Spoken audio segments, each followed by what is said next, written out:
question number 4 লৈ আহিছোঁ 616 সদস্যৰ এটা সৈন্যবাহিনীৰ গোটে 32 জনীয়া এটা সেনাদলৰ পিছে পিছে কদম খোজকাঢ়ি যাবলগীয়া হ'ল দুইটা দলে একে সমান সংখ্যক স্তম্ভত কদম খোজ কাঢ়িবলগীয়া হ'ল তেওঁলোকে খোজ কাঢ়িবলগীয়া স্তম্ভৰ উচ্চতম সংখ্যা কি হ'ব উচ্চতম বা সৰ্বাধিক এইবোৰ যদি শব্দ থাকে তেতিয়া আমি কি উলিয়াম গসাউ উলিয়াম ঠিক আছে এই শব্দবোৰ যদি থাকে উচ্চতম শব্দ যদি থাকে বা সৰ্বাধিক যদি এই দেখিছানে সৰ্বাধিক ৱৰ্ডবোৰ যদি থাকে তেতিয়াহ'লে তোমালোকে সদায় গসাউ ডাইৰেক্ট উলিয়াবা ঠিক আছে চকুমুদি গসাউ উলিয়াব পাৰিবা ভাবি থাকিব নালাগে যে এইটো কুৱেশ্যনত আমি কি কৰিম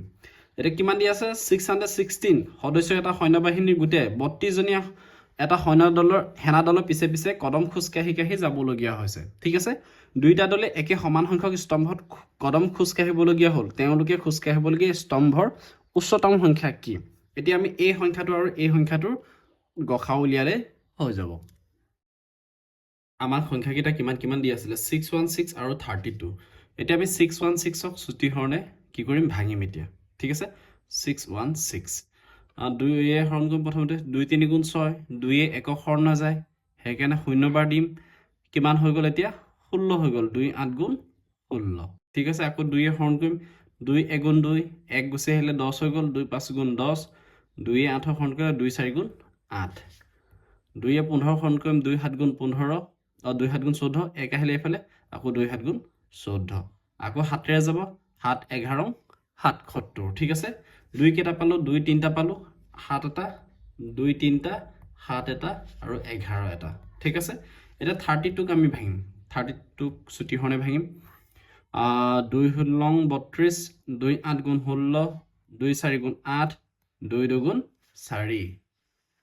ঠিক আছে বুজি পাইছোনে এটা কেইটা 2 পালো 1 2 3 4 5 2 কেইটা পাই গলো 5টা পালো আমি কি উলিয়াম বুলি কৈছিলো আমি গসাউ উলিয়াম বুলি কৈছিলো গসাউ 616, 32 ইকুৱেল এটা গসাউত কি কৰো যে আমি যেটো কমন নাম্বাৰ থাকে এই কমন নাম্বাৰ কি লও সৰু নাম্বাৰটো লও এইটো হৈছে তাৰ 4 নাম্বাৰটো কিমান 2 to the power 3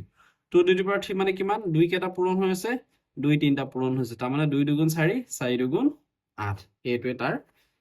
এনসাৰ ঠিক আছে এতিয়া আমি এনসাৰটো কি বুলি লিখিম এতিয়া যে এনেকে লিখিম তেওঁলোকে খোজ কাঢ়িবলগীয়া স্তম্ভৰ উচ্চতম সংখ্যা 8 হ'ব ঠিক আছে এইটো বস্তু এইটো ইয়াৰ এনসাৰ